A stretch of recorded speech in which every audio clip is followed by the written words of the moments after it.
Thank you very much. First of all, thanks to Mike and Philip here for inviting me to chair this first session. I'm not going to waste any more time because, as you've seen, we have a full program. So I'll just say that I'll be chairing the first session, the first two talks, and despite Philip's introduction just now, we'll start in the western part of the Mediterranean, where especially the first speaker sort of hardly needs introduction. David Reich, Department of Genetics of the Harvard Medical School across the river, as we just heard emphasized again, will be speaking as the first here, discussing the genomic history of the Iberian Peninsula over the past 8,000 years. David, to you in 15 minutes.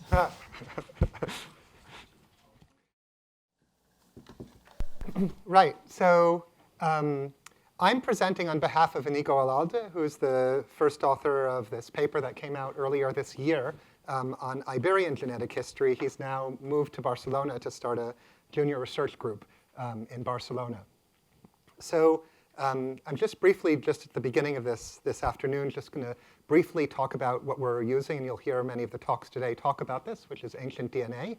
It's a new scientific instrument that's really become online in a serious way in the last decade. And it begins with a sample that in a clean room we get beneath the surface of the sample. We extract powder. We release the DNA in a mix that's supposed to remove the protein and mineral content, and we sequence in one of these modern sequencers that can produce about 1 million-fold more data than was possible to produce with sequencing for the same cost 2 decades ago. And that's made it possible to carry out all these studies that weren't possible to carry out before. And as a result, there's been this huge bang in the number of whole genome sequences from ancient humans. Now more than 3,000 individuals already published, at least twice that number, again, unpublished. This exponential growth is continuing, and it's making it possible to ask and answer questions about the past that simply weren't possible to answer before. I'll talk here about Iberian population history and some of the insights that have come from applying fairly substantial sample sizes enabled by this new technology to learn what's happened over a long period of time over one important region of the world. And in particular, I'm talking about a paper we published earlier this year where we reported 276 new samples adding to the published literature, which had mostly been focused on older individuals, and especially adding many newer individuals, so that we have a continuous time transect, still with many gaps in geography and time, but a continuous time transect that allows us to obtain meaningful insights about what happened over time, and from all the locations shown here, color-coded by date. So I'm going to begin by talking about the Mesolithic period, the period of hunter-gatherers, primarily 8,000 years ago and before. And this is work that was paralleled in another study that came out of Vienna at the same time. The data that we reported came from the hunter-gatherers from the locations shown here. And the hunter-gatherers, when you plot them on a plot of genetic variation of modern and ancient Europeans, and I don't have enough time to describe how these plots are generated, fall way outside the genetic variation of modern Iberians or first farmer Iberians. So what was happening amongst these early farmers? Well, what we did is we tested their relative relatedness to two early hunter-gatherers, one from Hungary, and was actually buried in a Neolithic context, but is genetically a hunter-gatherer, and an early hunter-gatherer from 19,000 years ago from the northwest of Iberia. And on the right, you see individuals who are more closely related to the early ones, to the early Iberian, and on the left, more closely related to the Hungarian individual. And what you see in these samples from the northwest is that moving through time, there's an increasing proximity to the Hungarian individual even before farmers arrive. So what you can actually witness in northwestern Iberia, but not in southeastern Iberia, is a population transformation amongst hunter-gatherers as new ancestry from the east is streaming in even before the arrival of farming, but impacting more the northwest than the southeast. We also added a lot of data from the Copper to Bronze Age transition. We didn't add much in the Neolithic period where there's a big change in the ancestry, so I'm going to focus more on the Copper to Bronze Age transition. We added a lot of data. Here is the data before our study, and we added a lot of new data where we could really appreciate what happened during this important series of cultural transitions. And if you look at where the first farmers pile up across Europe, and in Iberia in particular, they pile up down here, close to the locations on this plot of modern variation. These yellow dots are ancient and modern individuals, close to where present-day Sardinians fall. If you look, and here's where present-day Spaniards and Basques fall. If you look prior to the Copper Age, there's absolutely no individual who are up in this direction where Spanish and Basque individuals are now and where Northern Europeans are today. That changes in the Bronze Age and just before the Bronze Age when you see people overlapping the distribution of present-day Northern Europeans and Basques. And then in the Bronze Age, these two groups collapse into each other. There's a mixture in the Copper Age of people like this and people like this, and then they collapse into each other. You can see this way, where if you look in this time series from 6,000 years ago to 2,500 years ago, here's the proportion of ancestry from people coming from the East. There's no ancestry from these Easterners until about 4,500 years ago, and then suddenly for several hundred years, we see people of both types of ancestry, both a lot of Eastern ancestry and very little or none. And then in the Bronze Age, these true groups almost completely homogenize into an intermediate proportion. What's very interesting is that you color these same individuals by their Y chromosome. So you notice the open circles are females to whom we can't assign a Y chromosome, and color them by whether their Y chromosome is typical of people from the East, from the steppes north of the Black and Caspian Sea. You see in the Bronze Age, the typical Iberian farmer Y chromosomes essentially completely disappear. So that's telling you that while there is overall what we estimate to be a 40% displacement of the local population of newcomers coming from the East, there's almost 100% displacement of the male lineage. And what that's telling you is that the incoming males outcompeted the local males for the ability to mate with the local females in this period. And it's telling you something about the cultural nature of the interaction that occurred. Here's an example of one of these graves that we have data from. It's a male and a female buried in the same grave. The male has ancestry from the East, the female does not, and the genetic data overall suggests that this was a common type of mixture in this period. From this site is where this particular sample is from. I also wanted to highlight another site from this period where we saw really an amazing surprise. We had a couple of dozen individuals from this site whose name I'm going to not pronounce because I don't know how to pronounce well any of these names. And it's this burial. And this individual is very far away from where present-day Iberians are. And instead, they fall in the direction of present-day North Africans and even toward Africans.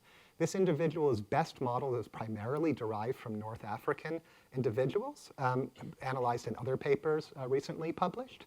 And it's clear evidence of North African gene flow either affecting this individual or their recent ancestors, much earlier than had been previously known. Daniel Fernandez, in talking about evidence from Sardinia, will talk about an almost contemporary individual who looks genetically very similar to this one, suggesting that there's a widespread phenomenon of North African gene flow in the Chalcolithic and early Bronze Age affecting this period. Right now, of all the Mediterranean samples I know of that have whole genome data, 3 out of 191 individuals are recent immigrants or descendants of recent immigrants of North African individuals, suggesting a widespread movement. There is a lot of cultural exchange, and here's evidence in this very site, as well as neighboring sites, of African artifacts, African ivory coming into these sites, and it's clear that this is accompanied by movements of people, too. So moving into the Iron Age, which is between 3,000 and 2,000 years ago, this is the first period in Iberian history where we have documentation of the languages people spoke. And in the West and Northwest, there were a lot of Celtic, Indo-European languages, with some exceptions, and also in the East, languages that were not Indo-European for the most part, and a complex linguistic landscape known from place name and early inscriptions. So we don't have so much data from this period. Part of it is due to the challenge of cremation being common in this period. And so we only have scattered individuals, like from this region, where we find examples of where we're able to get data from individuals who were not buried properly, perhaps as a way of humiliating or torturing them. This is a person who had a nail through their head, along with a number of other such individuals, and we were able to get DNA out of them. So if you look at the same plot I showed you before, in the Chalcolithic, there's lots of Eastern ancestry in some people, and then there's a drop by the Bronze Age, and then it goes up again. And so this is a very dramatic change. Even though it doesn't look dramatic on this plot, it's arguably as dramatic as this change in the arrival of this ancestry in terms of a minimum of 20%, 30%, in some cases 40% new influx into Iberia from elsewhere. And it's telling you that additional changes occurred. There's a rise in ancestry best modeled as coming from the East of between 10% to 40%, depending on where you are. This Eastern ancestry in the ancient DNA literature has been speculated and hypothesized to be associated in part in other places with the spread of Indo-European languages, but in Iberia, it doesn't seem to be clearly correlated to the distribution of Indo-European languages. For example, these individuals are in what's the present-day Basque country, a place where people don't speak Indo-European languages, and yet they have an appreciable rise in steppe ancestry. And indeed, Basque people today have quite a substantial amount of steppe ancestry. So if you look at where Basques are today, they look genetically like typical Iron Age Iberians, whereas non-Basque populations actually don't. And actually, right now, we think that one way to think of the ancestry of Basque people is not as isolated descendant of Mesolithic people, as has been suggested, not as isolated descendants of early farmers, not even as isolated descendants of Bronze Age groups typical of Iberias, but rather as best modeled as isolated descendants of local Iron Age people from perhaps from the northwest of Iberia, or more broadly typical throughout the peninsula. Moving forward, I wanted to focus just on a really striking phenomenon of what happens in the rest of Iberia after the Iron Age, which is that the Basque region stays broadly the same in terms of its ancestry, but the rest of the peninsula does not. It's impacted by ancestry from the Levant, from the Eastern Mediterranean, as well as from North Africa. And I'll show you a few vignettes. So I'm going to show you data from Empuria, so I'm pronouncing this wrong, a famous Greek colony on the Mediterranean coast, where we have data from 24 individuals in the Iron Age from the Greek period as well as in the Roman period. And if you look at these individuals, they fall into two broad clusters, one typical of Iron Age Iberians and one typical of Greek populations. This is a Greek trading colony. And if you look at a quote from Strabo, writes, the Empuritans formerly lived on a little island off the shore, which is now called Old City, but they now live on the mainland, and their city is a double one, because in former times the city had neighbors, some indigenous people, who, although they maintained a government of their own, wished for the sake of security to have a common wall of circumvallation with the Greeks, with the enclosure in two parts. For it has been divided by a wall through the center, but in the course of time the two people united under the same constitution, which was a mixture of both barbarian and Greek laws, a thing which has taken place in the case of many other places. Nearby, just very close, is the site of Ullastret, which is an indigenous site, and it looks very much like the Empurias I cluster, so we see both this type of ancestry within and outside this town. Now moving to the southeastern part, we see a big influx of this green ancestry type in these bar plots, which is from North Africa, genetically typical of North Africa. And if you look at what's happening to these individuals, they're moving away from the main cluster of Iron Age Iberians toward North Africa. And if you move more into the Islamic period, they move even further in this direction as additional North African ancestry and probably different types of North African and Levantine ancestry get into this region. So in conclusion, what you see from this detailed time transect from over 400 individuals over this period in this one region of the world is an exceedingly complex history where the local Mesolithic hunter-gatherers themselves had complicated history involving mixture and flows from multiple places and active replacements even at the time that the farmers were coming in. And so that's supposed to be shown here. Impacts of North African populations that didn't make a big long-term impact until the Iron Age. Impacts of northern Eastern ancestry beginning in the Chalcolithic and spreading and becoming widespread in the Bronze Age with sex-biased interactions clearly occurring, reflecting cultural inequality or asymmetrical relationships between the incoming groups and the resident groups. continued impact from the Levant in the form of the Greeks. We don't have good Punic representation. Obviously, that is very important, as well as many other gaps to fill, even in Iberia, and impacts of Islamic populations. In parts of Iberia, we see more North African ancestry in the Islamic period than we do later, possibly reflecting the Reconquista. And we also see occasionally in some groups that have supposed to have a Visigothic association, also some ancestry that's from Far Eastern Europe occasionally showing up. So that's the end of my talk. There's a wonderful set of mostly archaeological collaborators who contributed in lots of rich ways to some of this, to this study, especially for some of these really sites like Camino de las Yaceres, where we had lots of data, and especially to Inigo Alalde, who really should have given this presentation instead of me. Thank you.